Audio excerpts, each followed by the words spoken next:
এবার আসছে বিটিএস এর নতুন অ্যালবাম। বিটিএস ভক্তদের জন্য দারুণ সুখবর। সাম্প্রতিক এক লাইভ স্ট্রিমে তারা ঘোষণা দিয়েছে 2026 সালের বসন্তে আসছে তাদের নতুন অ্যালবাম। একই সঙ্গে শুরু হবে বহু প্রতীক্ষিত বিশ্ব সফর।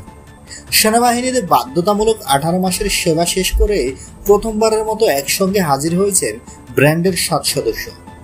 সবাই একসঙ্গে জানিয়েছেন জুলাই থেকেই তারা নতুন গান তৈরির কাজে হাত দিচ্ছে। ব্র্যান্ডের পক্ষ থেকে আরো জানানো হয়, নতুন অ্যালবামের সঙ্গে তারা বিশ্বজুড়ে ভক্তদের সঙ্গে দেখা করবে।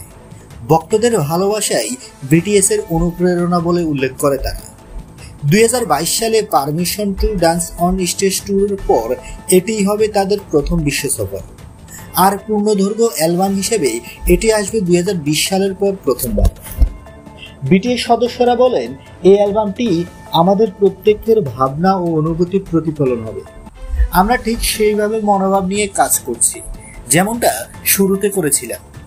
2013 সালে আত্মপ্রকাশ করা বিটিএস এখন বিশ্বের সবচেয়ে সফল K-pop ব্র্যান্ড। 2020 ও 2021 সালে তারা বিশ্বের সর্বাধিক বিক্রিত শিল্পী ছিলেন। যুক্তরাষ্ট্রে 6টি অ্যালবাম ও 6টি গান পৌঁছেছে শীর্ষস্থানে।